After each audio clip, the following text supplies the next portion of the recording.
No? Do you have a glasses cleaner? Good picture. Yeah, I don't have that. I thought. Hey, Pete, can you pass me the glasses cleaner that's in your thing that was actually mine? You got some in there? Is it in there? All right, good morning, Commissioners, and welcome to the April 27th, 2022 Board of County Commissioner meeting. I'm Akeem Ashford, the Director of Communications. To start off, Commissioners, disposing of your electronic waste safely and free of charge this weekend at the e-waste collection site. We'd like to let people know about this event this weekend. You can dispose of those items over at 4701 Southwest Street. The event is held from 9 a.m. until 2 p.m. April 28th through the 30th. At this time, Commissioners, I'd like to invite Stephanie Birmingham, the COVID-19 Communications Coordinator, to the podium to give you an update on vaccine clinics closing and Recovery Connect. Stephanie? Thank you. Good morning. Good morning, Chairman. Good morning, Commissioners. As your COVID PIO, I wanted to give you an update on how funding from the American Rescue Plan Act is being used. And I want to start with Recovery Connect because this is a county initiative we're very proud of and we'd really like more people to take advantage of. As you know, it was approved by the Board of County Commissioners last year. It is fully operational now. And it was designed solely to help people recover financially from the pandemic. So individuals, businesses, nonprofits, they can simply call in, talk to our community navigators, and describe their situation, the challenges they're facing, and those community navigators will put them in touch with the best resources to help them. It could be a grant, it could be a loan, it could be an educational opportunity, but the best thing is they don't have to worry about going through confusing information or websites. Our people will do the work for them. So as you can see on your screen, we have 11 community partners all over Wichita. And again, these folks are really tapped into what is available as far as assistance. And I want to call attention to one exciting thing we have in our toolkit now. It's the Kansas Homeowner Assistance Fund. This is to help homeowners who are at risk of possibly losing their house. And there is up to $35,000 in mortgage relief for eligible homeowners. They can also get an additional $10,000 in property charges. So that could be delinquent taxes, flood insurance, what have you, and utility assistance. And the state has almost $57 million in total funding available, and they will continue to give out this money until it's gone. So again, I really encourage people watching today, and commissioners, if you can spread the word to your constituents, we don't want people to assume that there's no help out there or that the money is gone, because that's simply not true. Recovery Connect is ready to help, and all they have to do is call that number there on your screen, 978-6737. I also wanted to tell you a little bit about what we are doing for the public health response. A large chunk of money from ARPA, the American Rescue Plan Act, is going to the public health response. And even though COVID cases are low right now, we really want to keep trying to boost the vaccination rate. Right now in Sedgwick County, only 57% of residents eligible to get the vaccine are considered fully vaccinated. That compares to 70% nationally. So clearly, we have some work to do. And what we've been doing is putting together commercials featuring familiar faces in our community leaders who are willing to share their stories of how COVID has affected them personally. One of the first ones we did was with Greg the Hitman Williams, a popular radio show host who almost died from COVID. He then was vaccinated, actually caught a breakthrough case of COVID, but fared much better the second time. So that has been playing on social media and on the 3 local television stations. Since the beginning of April, it will continue through June. The next one featured a Native American performer, the Wichita War Dancer. He too shared his story of how he's lost family and friends to COVID, and he's urging his Native American people to get vaccinated. Finally, our latest one features 2 ladies with the Wichita Black Nurses Association, Midge and Sharon. They're great. They volunteered their own time to set up vaccine clinics in their neighborhoods, and they've done many of them. So we're going to go ahead and try to play this for you. Here we go.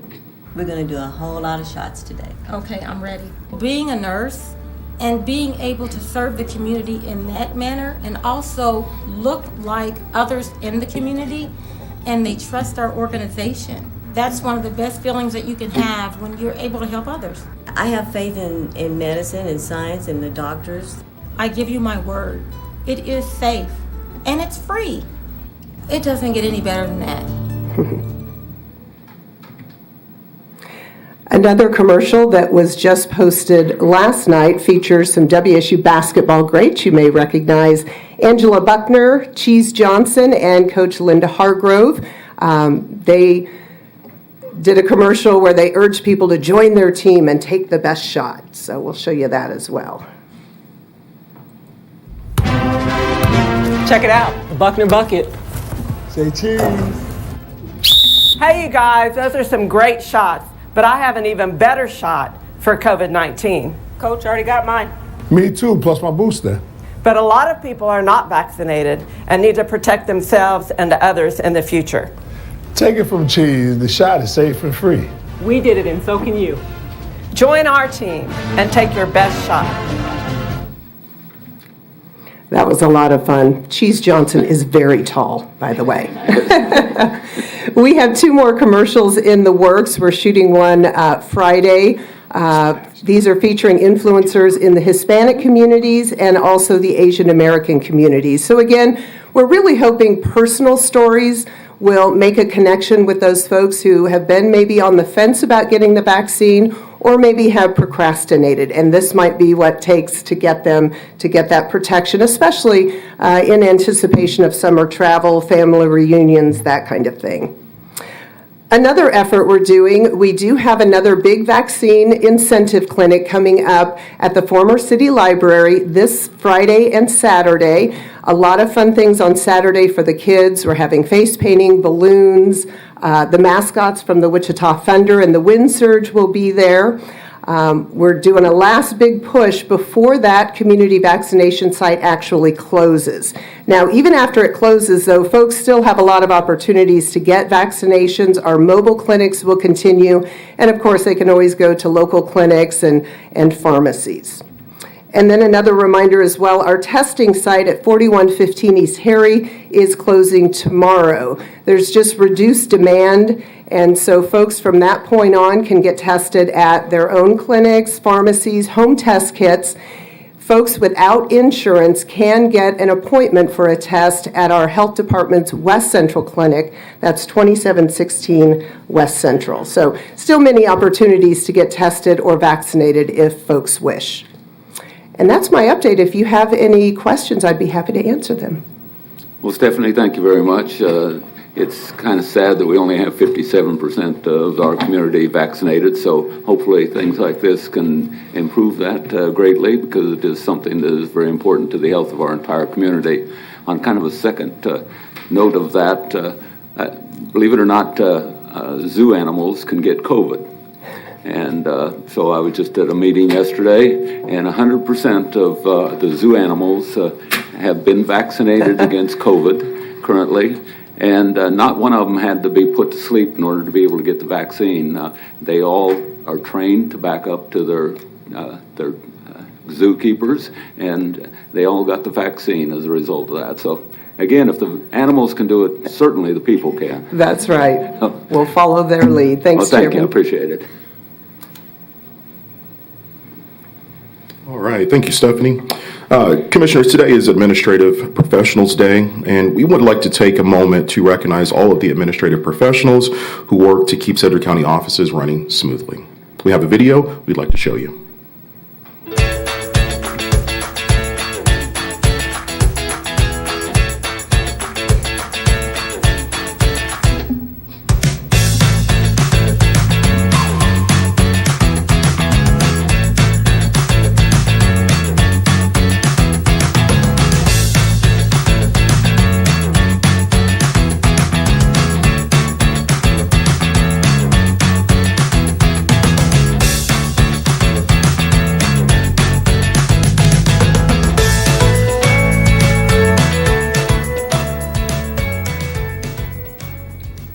good. Well, thank you, Akeem, and I also want to thank all of our administrative professionals in the organization. Yesterday, Commissioner Howell and I took our two secretaries out to lunch, and so we hope that everyone has an opportunity to recognize their administrative professionals. Thank you, Chairman. Thank you. Now I'd like to invite Jonathan Marr, Deputy Director of Emergency Management, to the podium to give you an update about sirens. Jonathan? Good morning. Good morning, Chairman. Good morning, Commissioners. How are you? I'm here today to provide some information on the upcoming siren test occurring on May 2nd. And our Monday siren tests are not often very newsworthy, but this particular one is going to be a little bit different, so we wanted to provide some information on that.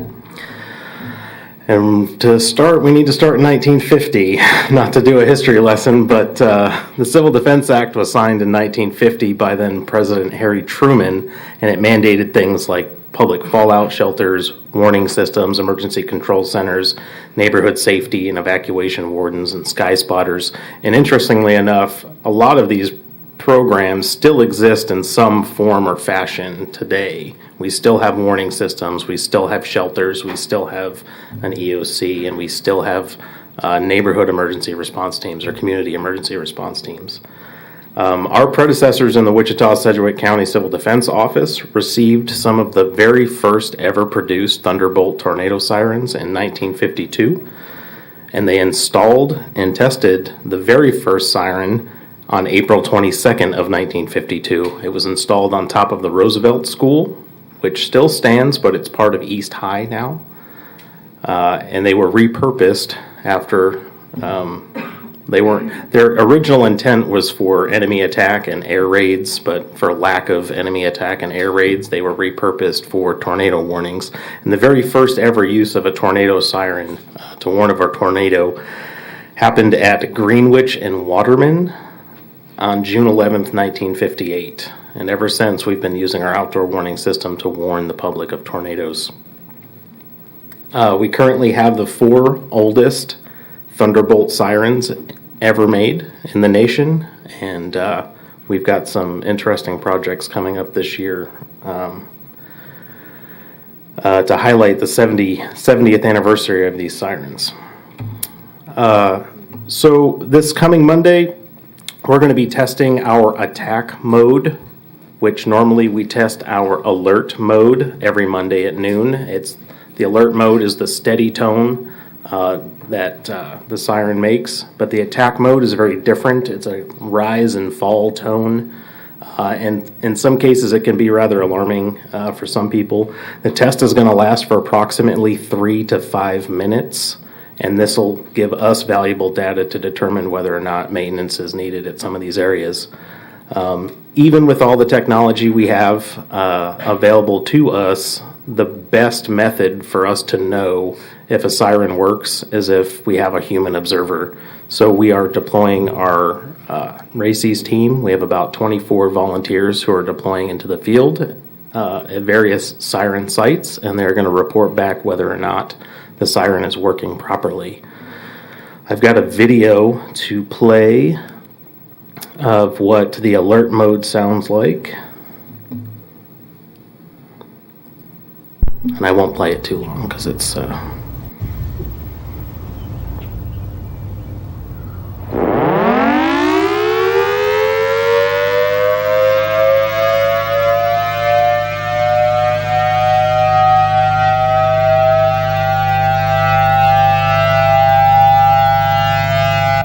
So that's the normal sound that we test every Monday at noon, and that is the alert mode. It is the mode we use to warn of severe weather and tornadoes.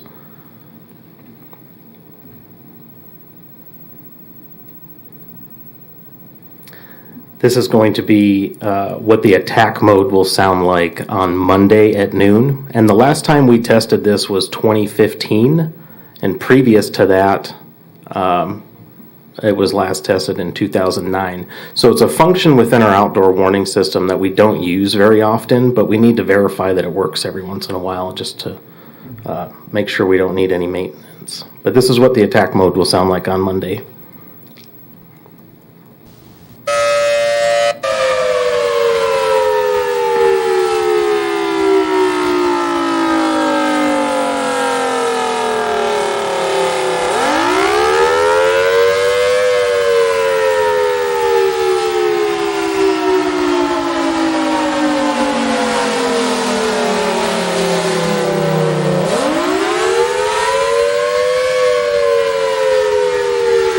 So the attack mode has that classic rise and fall, traditional of an air raid siren, and it's used in times of war or for enemy attack. Regardless of the sound that you hear from the sirens, the message is the same. Seek shelter and get information from the places you get information, like radio, television, social media, local media. And lastly, keeping this siren system in good working order requires a lot of help. And we have an Adopt a Siren program where citizens who live near an outdoor warning siren can adopt their local siren. And if they happen to be home at noon on a Monday and they want to keep an eye out for the test, they can report to us whether or not it worked well or it didn't work well. And they can email us at sirens@sedgwick.gov. And I can stand for any questions if you have any. Very good. Well, I appreciate it. I don't see any questions right now, but is communications going to get a press release out so that they understand the difference on? Yes, we've been working this through communications all week. Very good. Well, are those 4 oldest ones still working? They are. Actually, we took them down in November and sent them out for refurbishment. We're going to put them back up at a few fire stations and make them little historical points of interest. Very good. Well, several of us were around back when those were installed. Commissioner Cruz. Thank you. The only thing you didn't add to your siren is all the dogs that bark at noon. Oh, I'm sure, yeah. My gosh, my dogs go crazy when those things go off. Yeah, I'm sure. It's the loudest button push in the whole county when we test it on Monday, so. Thanks for all you do. Thanks for being here today. Of course. Thank you. I appreciate it. Okay, Commissioners, with the conclusion of the Community Task Force meeting this past Monday, Rusty Leeds, Assistant County Manager, is here to provide you an update. Rusty? Good morning, Rusty. I appreciate you being here to give us kind of an update. Again, most of us have just seen kind of a draft of the proposal. We haven't had an opportunity to review it in any depth at this time, but we're going to have a staff meeting here in the future to discuss it in more detail. But I appreciate you letting the community know. Okay.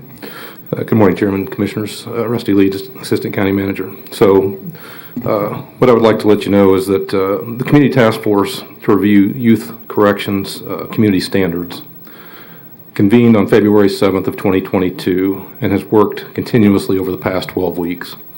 The diverse group of men and women who served as task force members dedicated a great deal of time and personal energy and passion to the review process. The purpose and goals of the was to recommend preferred system improvements following the death of Cedric Lofton.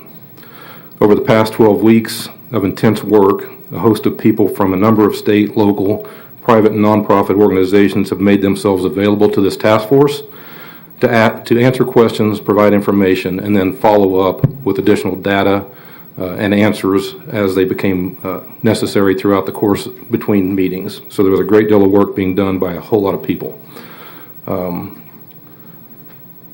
On Monday, April 25th, the task force concluded their initial work, and they voted to advance final recommendations to the county manager's office and to the governing bodies of Sedgwick County, the city of Wichita, and the state of Kansas. The county manager's office has distributed the final recommendation reports to all of those entities, as well as to the county departments to whom recommendations are applicable, so that those department heads can begin to review and evaluate those recommendations. County staff is going to begin to classify recommendations into categories of legislative, budgetary, department policy, county policy, and then we will begin to also analyze cost and the indicated staff requirements to fulfill those recommendations so that we can then come back to the commission with information and recommendations based on that research. And finally, while the initial purpose and goals of the task force have been fulfilled, our work here continues, but we will be a bit more focused and guided in the work that we do as we respond to these recommendations. We will continue to be in communication and cooperation with the city of Wichita, with Department of Corrections in Topeka, with DCF and with the other system partners as we work through these recommendations to try to make positive changes and positive improvements to the system. So with that, if you have any questions, I'll stand. Well, thank you, Rusty. I appreciate it very much. And on behalf of the commission, I know we've got Commissioner Lopez who'd like to speak, but on behalf of the commission, I want to express my thanks to the task force members for the time and the dedication they went through to put this proposal together for us. We will be taking a look at it. And as you said, we're going to look at it through the budgetary cycle. We'll look at it through policies that we may need to change or update. We'll look at it as far as training. And then next fall, we'll take a look at it as far as our legislative agenda for the things that need to be worked at the legislative level. But I'll turn it over to Commissioner Lopez. Thank you. Councilmember Johnson and I were able to be there on Monday just to thank all of the individuals who took the time to be on this. I know it was a lot of work, and these conversations are not easy ones to have and can be difficult and challenging. So really appreciate everything that went into that. But while we're here, I really want to make sure that we're thanking everybody from our county staff who took part of that, because that was a lot of time that we dedicated to having people there and making sure we got minutes out and scheduling and everything else. And so I know that was a big ask from our end as well. And so I appreciate all the work that went into that and really am thankful for what the results that we were able to get. In 90 days, we're going to do a report out, which will really align with our budget cycle ending. So we'll be able to get the task force back together and give them an update on where we are 90 days after they gave us their final results. So we can just tell them this is, where we're at on the progress on some of these things. This is how it's going to impact our budget, what we're able to do right now, and kind of what our plans are going forward. And like Chairman Dennis said, we are going to do that again at the end of the year, which will line up with our legislative platform conversations. So hopefully we can get some of the things that need to be taken care of at a state level. We can hopefully add some of those to our platform, work with the city and the chamber on our joint platform, and see what we can do to collaborate together and make sure that we're doing what we said we would, and that we would help make the changes we can at a local level, but also help with the state in any way that we can be of assistance there to get some bills changed. So with that, I really appreciate all of the work that went into this. And, we had to do this for an awful reason, and I'm just want to make sure that nothing like this can happen again. And so it was challenging to go through this process, but I definitely appreciate everybody who has been a part of it. Thank you. Commissioner Cruz. Thank you, Chairman.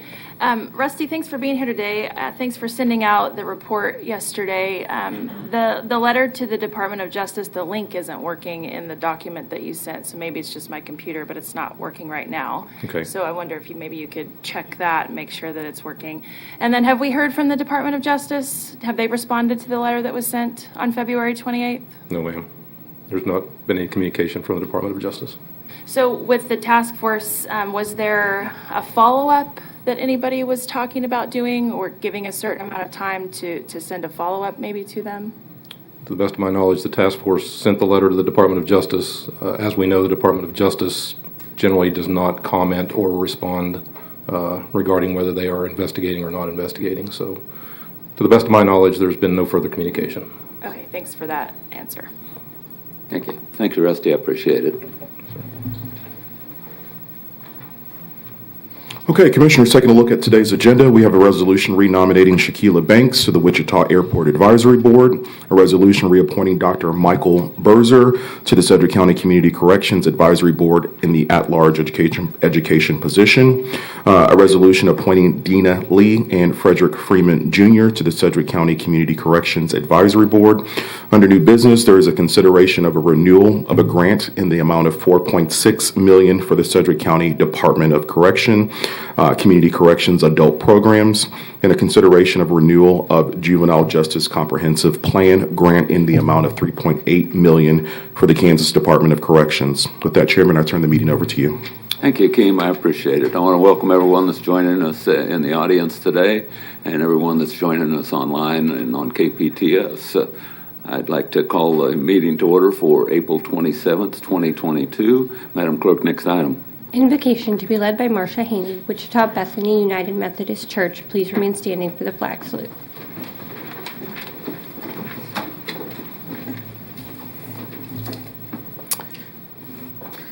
God, thank you for the men and women who serve our country. God, I thank you for each of our commissioners today and their staffs. Lord, I just come this morning to celebrate their passion for Wichita, their passion for their districts.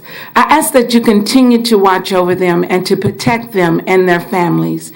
God, I extend this prayer to their staff, that you will continue to watch over the unsung heroes, those who are staying up in the middle of the night to make sure our commissioners have all the information and details that they need. Lord, I pray that each of our commissioners feel encouraged, and that our community, even though we may criticize them at times, that we are really proud of the commissioners that you have given us this year. Lord, continue to bless them in Jesus' name. Amen.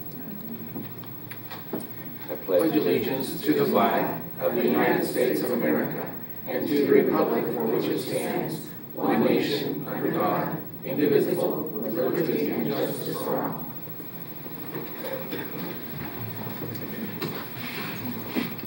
Pastor, thank you very much for being here today. We appreciate it. Madam Clerk, next item, please. Roll call. Commissioner Meitzner.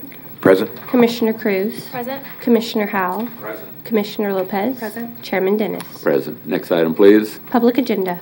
Commissioners, we did not have anyone sign up online for any public agenda, and I don't know of anyone that signed up here for speaking on the public agenda, but if there's anyone in the audience who would like to speak, I'll give them an opportunity at this time. Seeing none, Madam Clerk, next item. Consideration of minutes. Item A, regular meeting minutes of April 6, 2022. Commissioners, everyone has had an opportunity to review the minutes from April 6, 2022. Move to approve. Second. We have a motion and a second. I see no discussion. Madam Clerk, call the roll. Commissioner Meitzner. Aye. Commissioner Cruz. Aye. Commissioner Howell. Aye. Commissioner Lopez. Aye. Chairman Dennis. Aye. Next item, please. Appointments. Item B, resolution renominating SHAQIYLA Banks to the Wichita Airport Advisory Board.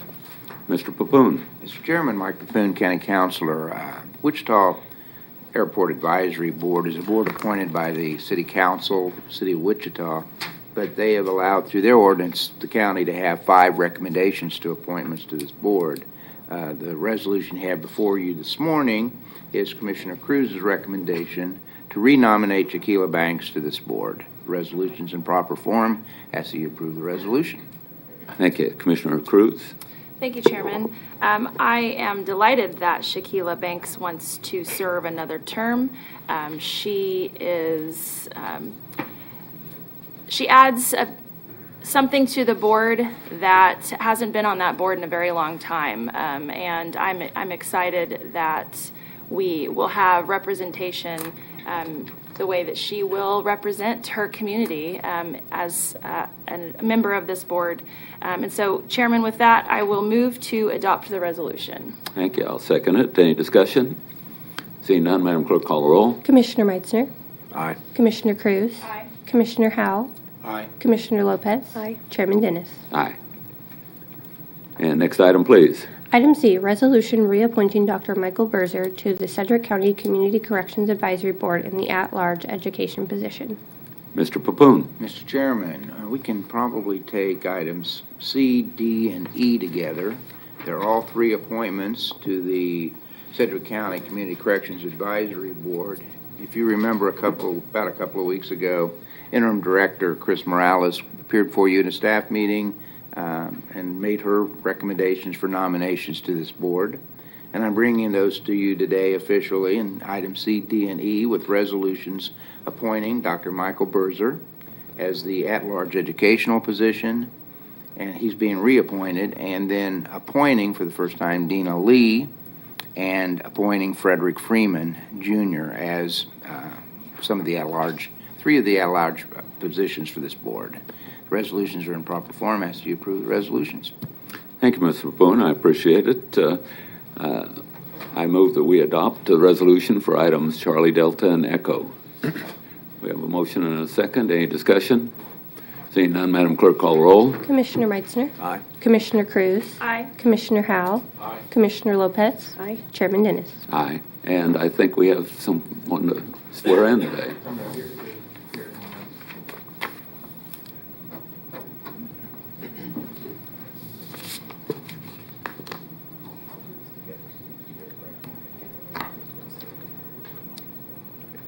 Good morning, Commissioners. All right, please raise your right hand. I do solemnly swear that I will support the Constitution of the United States, the Constitution of the State of Kansas, and faithfully discharge the duties of the office of Sedgwick County Community Correction Advisory Board. So help me God. I do. Congratulations. If you'd like. Congratulations. Would you all like to say any words this morning? No, thank you. Very good. Well, we appreciate your service. Thank you very much. Madam Clerk, next item, please. New business, item F, consideration of renewal of a grant in the amount of $4,688,878.34 for SCDOC Community Corrections Adult Programs. Good morning. Good morning, Commissioners. I'm Chris Morales, your Interim Director for Department of Corrections. Since 1983, the state of Kansas has provided funding to Sedgwick County for adult offender programs. This morning, I am seeking your approval to submit an annual renewal application in the amount of, and I'll read this for the record, $4,688,878.34. While the funding and services remain the same, we have experienced some different challenges this year. One is the state moved to an online application system, so it looks a tad bit different, your paperwork this year, than it has in the past. We also have some compensation, discrepancies across the state that we struggle with a little bit with our counterparts at the state. Recruiting and retaining staff in all programs continues to be a problem like it does for others, and we are seeing an increased demand for mental health services among our clients. The purpose of this funding is to serve local community corrections agencies to increase public safety, reduce risk and increase the percentage of probationers that successfully complete supervision in our community. There are three components to the adult grant, and the first one is AISP, or Adult Intensive Supervision Program, that serves both male and female offenders who have been convicted of felony offenses, and they have been given the opportunity to complete probation as an alternative to a prison sentence. Intensive supervision officers work very hard to facilitate change in criminal thinking and behavior. This particular program has an average daily population of just under 1,400. We also have an adult residential center that provides both male and female adult clients opportunities to complete their program either as a condition of probation or a direct commitment by the court. Both corrections officers and intensive supervision officers, again, work with clients daily to facilitate change in criminal thinking and behavior. And finally, we have a behavioral health component. Probation clients who suffer from mental illness and developmental disabilities often struggle to meet the demands, stringent demands sometimes, of community supervision. Our partnership with the Mental Health Association results in a comprehensive approach to address treatment needs for our clients. They have easier access to support services, and we're able to engage our clients quickly. In order to effectively address clients with significant substance abuse problems, we propose continuing our collaboration with Higher Ground, and they provide recovery services and intensive support. Recently, the Deputy Directors, Steve, Lori, and I had the opportunity to share information with you pertaining to this grant application. And what we communicated then and what I communicated this morning is really the very technical part of our grant applications and our approval process. But there really is a more important piece to this work, and that's best conveyed by those who work with our offenders every day and show up for our clients and lend that helping hand. Recently, I received a copy of several success stories that really speak to the heart of what corrections does. I've invited Claudia Giffen, who is an ISO 1, Intensive Supervision Officer 1, with our adult programs to share just a couple examples of what success looks like in our programs. And then I just have a few comments to wrap it up. Claudia? Good, thank you. Good morning. Good morning. Sorry. My name is Claudia Giffen. I'm an Intensive Supervision Officer, otherwise known as Probation Officer. It is not often that we get to hear about updates when a client successfully complete. However, we were lucky enough to get an email from an old client of mine that actually completed last month, and I just wanted to share that with you. Thank you. I'm going to be paraphrasing for confidentiality reasons too. Hello, my name is, and I'm writing this to thank you to all of your staff in the residential program. I completed my program a little over a month ago, and I'm happy to say my life is so much better now than I could have ever hoped for. At my time in residential, I took an entry-level cook job at a local restaurant, making $8 an hour. Since I moved up to kitchen manager, and in January, I was offered the general manager position. Things have been going really well, so much that this last week I was offered my second business to run. More importantly, I just celebrated 13 months of sobriety. Though I wish I would have never had to go to the residential program, I know I would not be where I am at right now if it wasn't for your program. Claudia was amazing. She was stern when she had to be, but at no time did I ever not believe that she wanted me to succeed, not just to end my probation, but in life. To sum everything up, I just hope all of you know that what you do does make a difference, and it definitely did in my life. So thank you. Well, thank you very much. And a lot of the programs that you do, I know we go to drug court graduation, and we hear similar stories from the folks that are in drug court. So you touch the lives of the people that need their lives touched and make a difference, and we appreciate it very much. Thank you. Facilitating change in criminal thinking and behavior takes time, and Claudia is just one of the many ISOs that show up for us every day for that purpose. I would like to thank Deputy Director Lori Gibbs and also our project manager Abby Lessman, who are on the audience today, and their teams for working through this new application process, and they've really created a great plan to guide us for this next year. Commissioners, this application was reviewed and approved by your Corrections Advisory Board at their April 7th meeting, and I am seeking approval for the recommended action listed on your agenda item. Well, thank you, Chris. And summary again, thank you very much for you and your staff, what they do to touch lives of our citizens and help make them better. So with that, I move that we approve and take the recommended action for this grant. We have a motion and a second. I don't see any discussion. Madam Clerk, call a roll. Commissioner Meitzner. Aye. Commissioner Cruz. Aye. Commissioner Howell. Aye. Commissioner Lopez. Aye. Chairman Dennis. Aye. Next item, please. Item G, consideration of renewal of juvenile justice comprehensive plan grant in the amount of $3,818,977.47 for the Kansas Department of Corrections. Welcome back, Chris. Thank you. Chris Morales, Interim Director for Corrections. Since 1998, the state has provided Sedgwick County with funding for juvenile offender programming. It is to promote public safety, hold juvenile offenders accountable for their behavior, and improve their ability to live more productively and responsibly in our community. This morning, I'm seeking approval to submit our annual renewal for juvenile services grant in the amount of $3,818,977.47.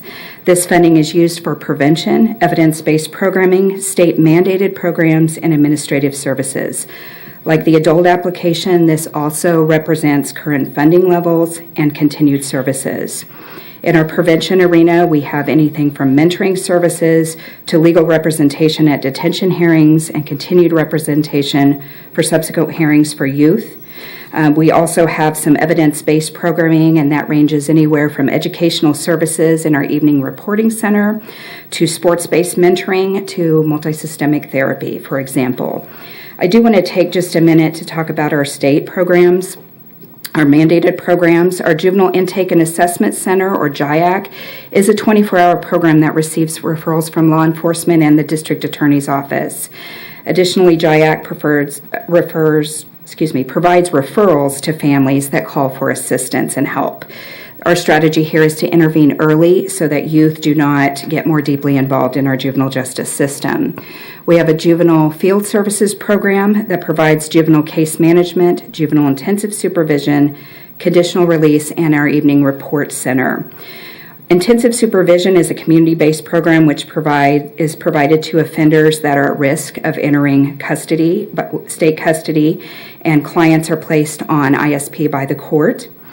Juvenile case management is provided by intensive supervision officers, and it's case management and supervision for juveniles in the custody of Kansas Department of Corrections.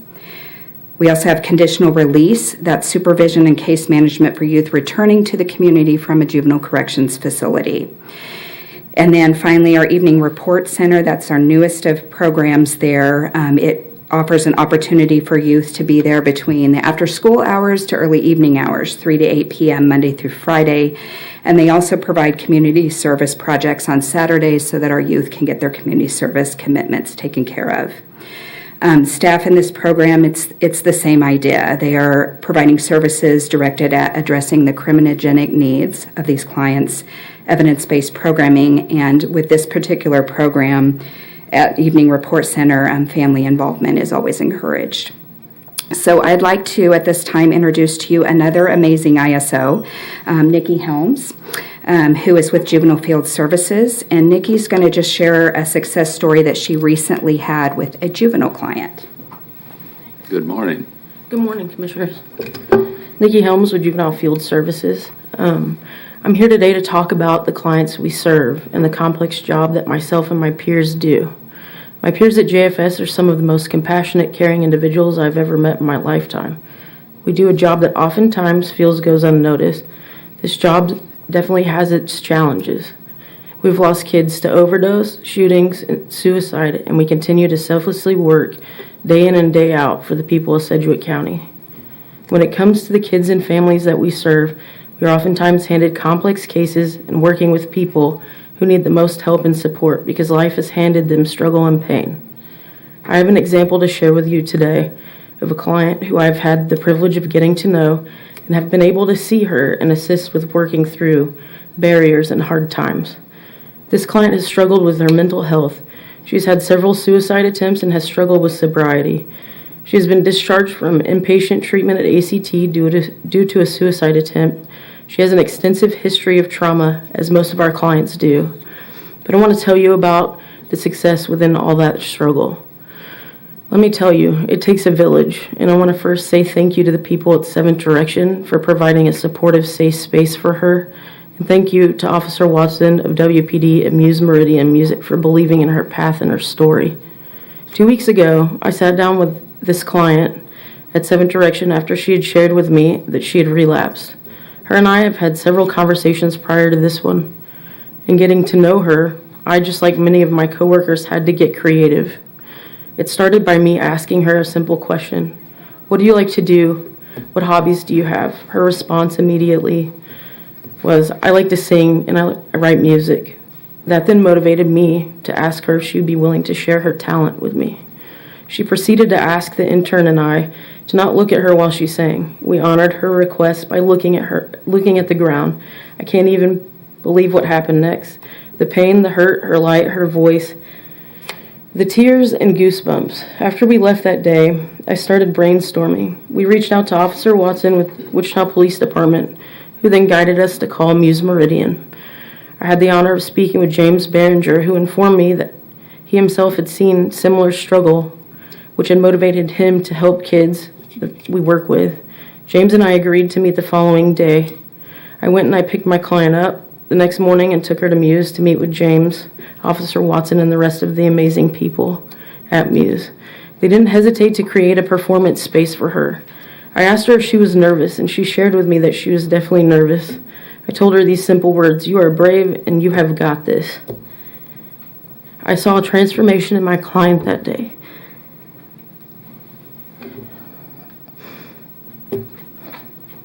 Sorry.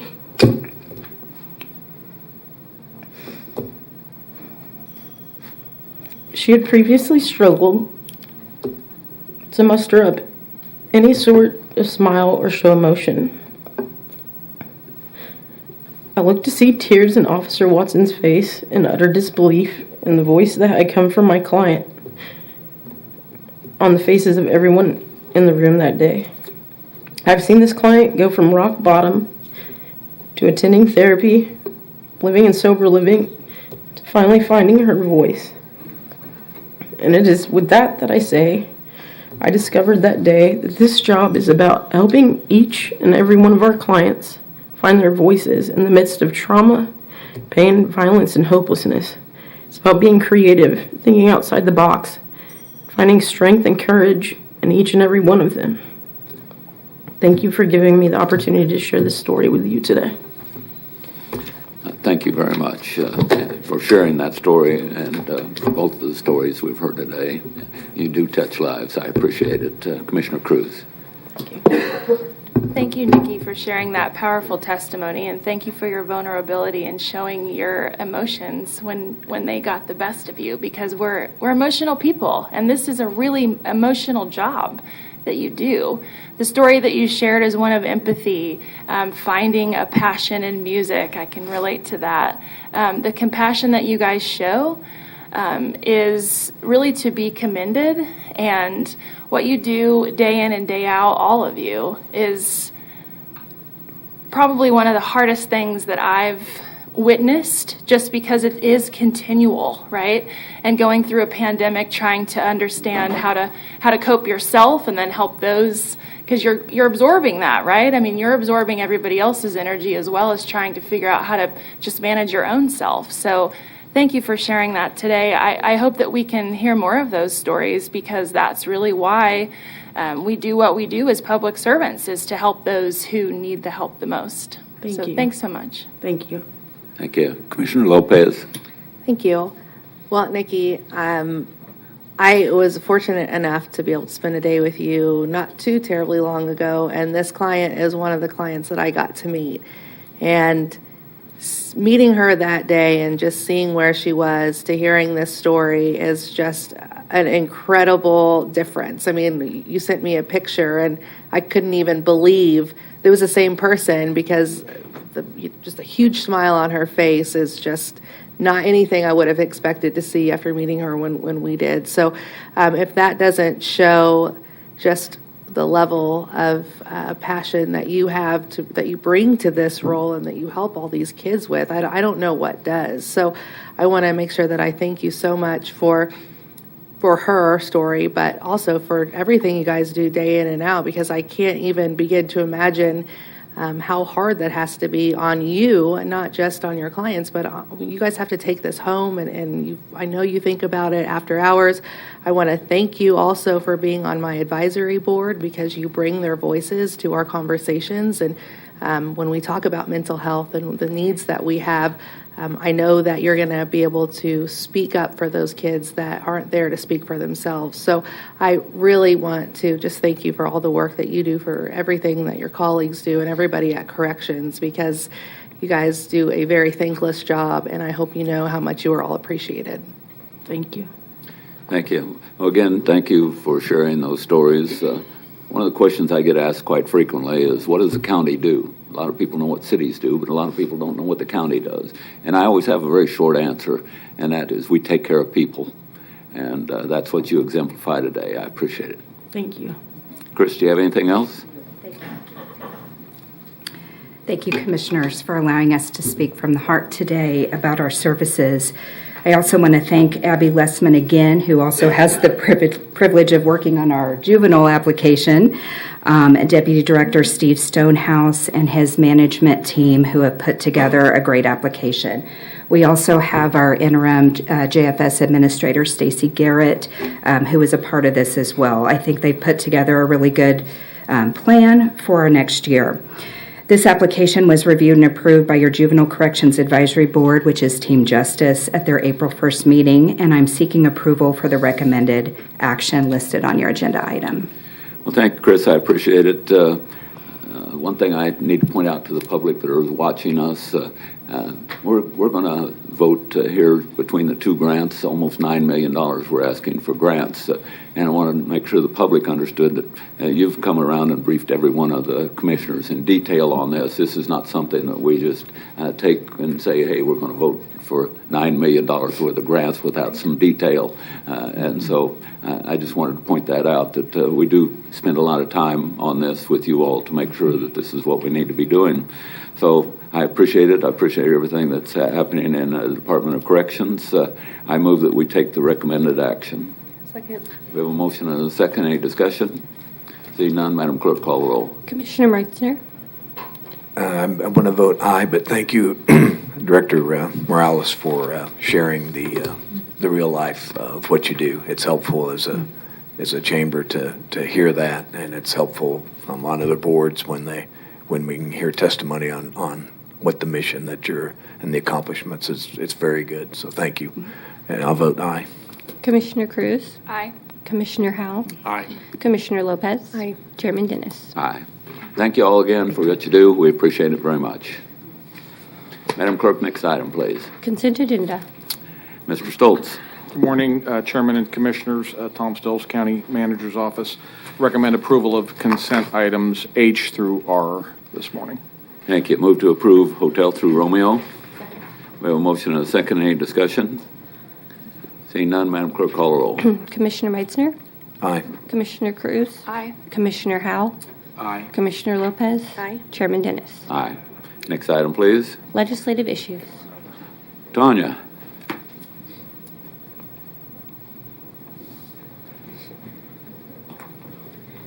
Good morning, Chairman and Commissioners. Tanya Cole, Assistant County Manager. I really don't have much to report in today.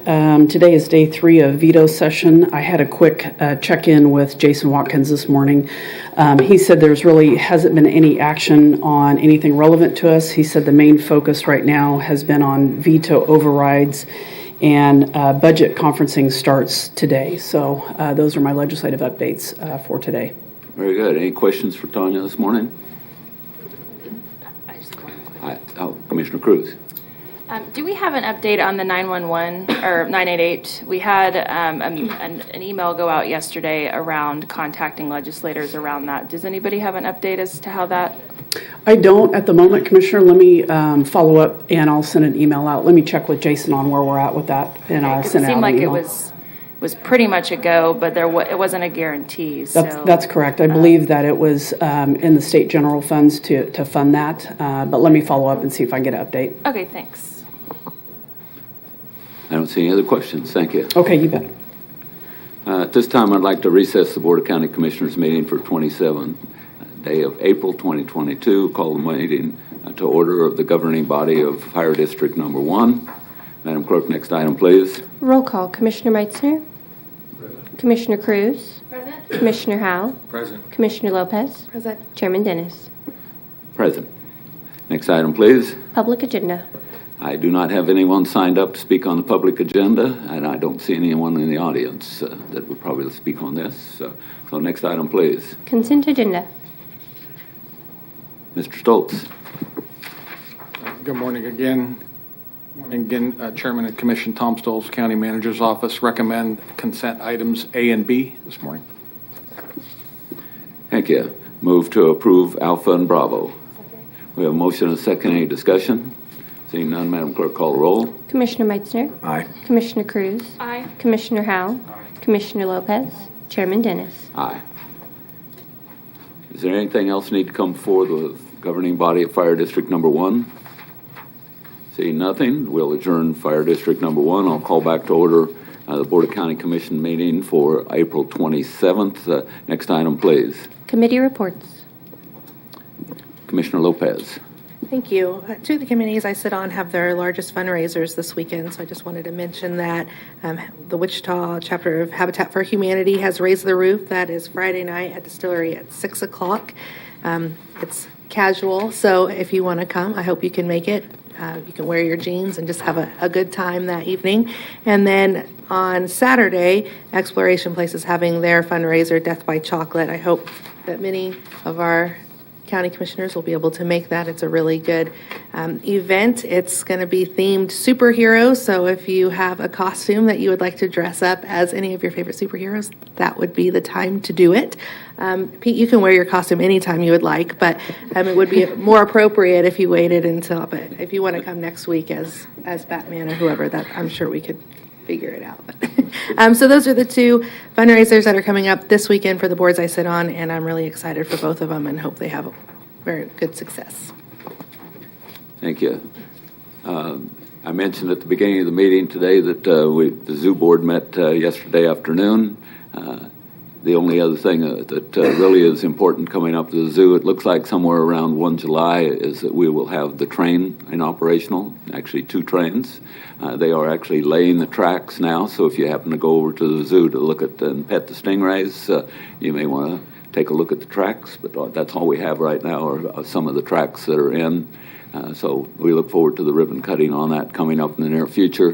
One thing that I did learn yesterday, if you have any kind of allergy to shellfish, we recommend you don't pet the stingrays because some people are coming up with some reaction to putting their hands in the water to pet the stingrays. So just a caution, it is kind of, I didn't have any reaction when I petted the stingrays, but it's we want to make sure that we keep both the stingrays and the public healthy. So with that, I don't see anything else in committee report. Oops, I'm sorry, Commissioner Howell. Just before, going kind of quick, Mr. Chairman, so I just want to make sure we have a chance to talk about one item on the consent agenda before we adjourn the meeting, that's all. So I know it's already passed, but I do want to have just a brief discussion about one item. We talked to Manager Stoltz, and I think we're going to hopefully have an opportunity to talk just about one item before we adjourn the meeting. That's all I want to say. Thank you. Certainly, we'll do it during another if that's okay. Very good. Anything else on committee reports? See nothing else. Madam Clerk, next item. Other. Manager Stoltz, would you like to discuss item H? Thank you, Chairman. Commissioner Allen, I had communication about item H. He had some technical questions on this role of this position. I appreciate the support of the commission for the passing of this consent item, and I'd like Tim maybe to come to the podium and just answer some questions regarding the role of this particular doctor in the county organization and kind of a process of how this came to be. We just take a minute to clean that up. Okay, good morning, Tim. Good morning, Commissioners. Tim Kaufman, Deputy County Manager. We are extremely excited to have the opportunity to bring Dr. Arnold on board. We have he is a child psychiatrist. He's the last child psychiatrist. It has been over 10 years since we've hired a child psychiatrist. There are very few child psychiatrists in the state of Kansas. We're very fortunate to have Dr. Jenkins working for us. Child psychiatrists are so rare in the community that she provides consultation through ComCare to other CMHCs as a child psychiatrist. Dr. Arnold applied for the vacancy that we've had posted for multiple years. I think it's been over 5 years since we've been able to hire a physician, and so we're very excited to have him come on board, and he will be a staff child psychiatrist for us. Thank you, Commissioner Howell. Yeah, just thank you. So thank you, Chairman, for the chance to ask some questions on this. So again, this kind of surprised me. Again, on consent, I assume this is non-controversial. I don't mean to be controversial. It's not really I want to trust our staff. I assume this was a competitive posted position. And absolutely. But I guess one of the questions I have is we have not had this position filled for a number of years. So in a year that we have budget challenges, to me, this is maybe a year not to start something we haven't done for a number of years. Not to say this is not a very important position, but I know that dollars are very, very precious right now. And in terms of our mental health services to the community, I really want to see more money invested in our mobile mental health, for example.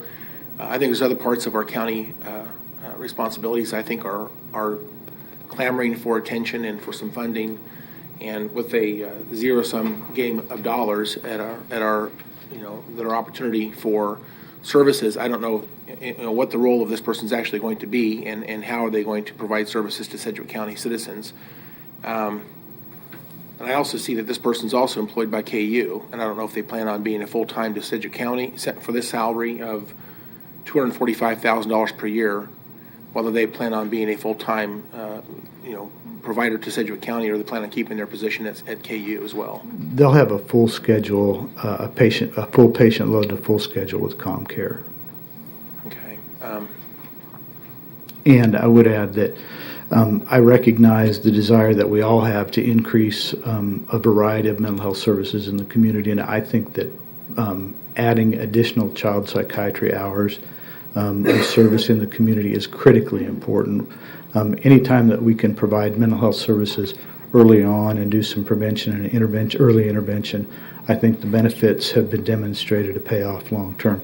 But I absolutely agree. We want to continue to expand to other areas of service across the service array as well. Just curiously, so this is a multi-year contract, I assume? Yes.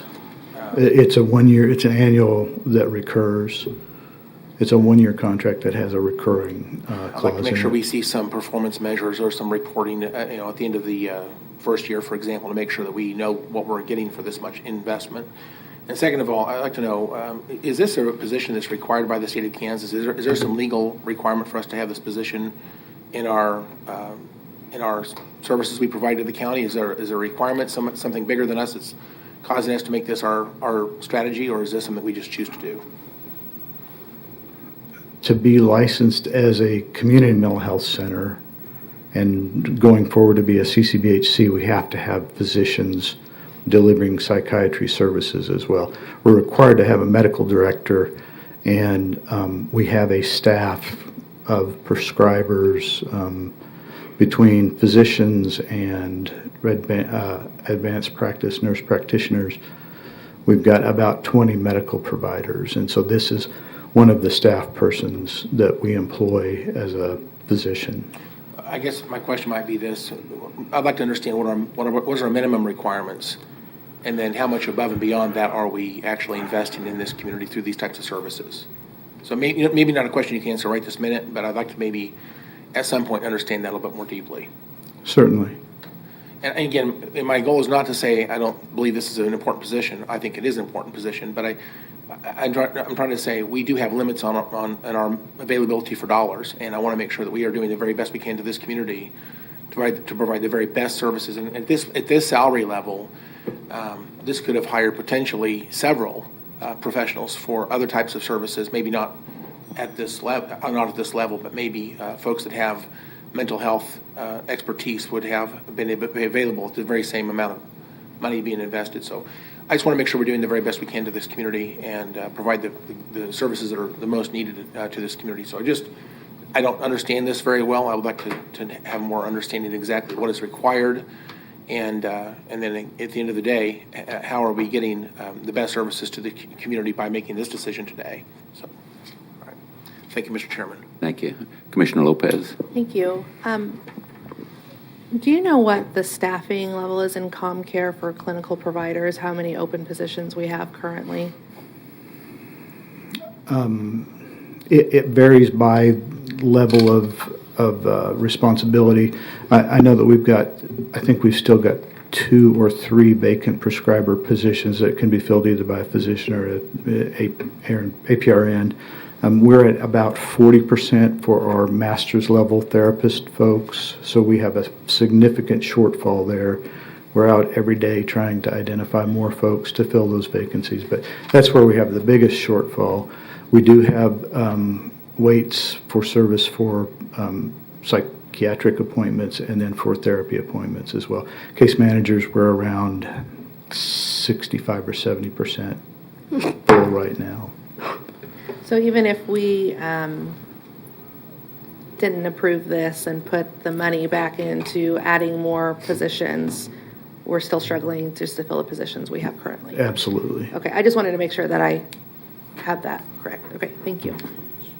Thank you. Commissioner Howell. Thank you, Chairman. Just one of the points I'd make on that, I think we have a hard time competing for those positions to be filled because our salary levels are not really at market rates, and I think we all know that. So again, if you were to take this money and use that money to enhance those salary levels for those positions, I think we might have a better success at filling those positions. So I think it's a great policy debate. It's a policy choice we make to do it the way we're doing it. But if we had more money on the table, I think we would have a different ability to attract and retain some of the folks that would fill these positions. And so I think salary level that we're offering in these positions is clearly a major factor in why these positions are remaining to be open. Thank you, Chairman.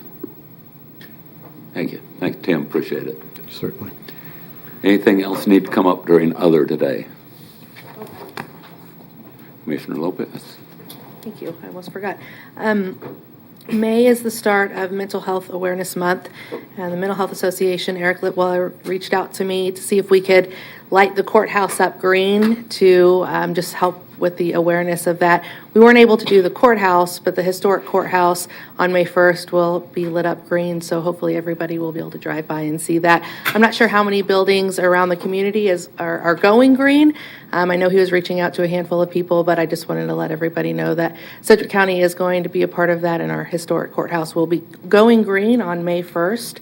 And then I also, I know we started with Administrative Professionals Day, but I wanted to end on that note as well and just thank everybody who keeps us all going. I don't know where we would be without everybody that's doing that role and kind of making sure that we're all where we need to be and are just our two people that help us, Lisa and Carol, just go above and beyond every single day. And I'm so appreciative for their help, and Linda and Sabrina as well, and just want to make sure that everybody knows that. So thank you so much for all of your hard work. Thank you. Anything else further? I don't see anything. We do not have an executive session scheduled for today. Anything else need to come before the board before we adjourn? Seeing nothing, we're adjourned. Thank you, everyone. I'm not sure whose that was. Is that yours?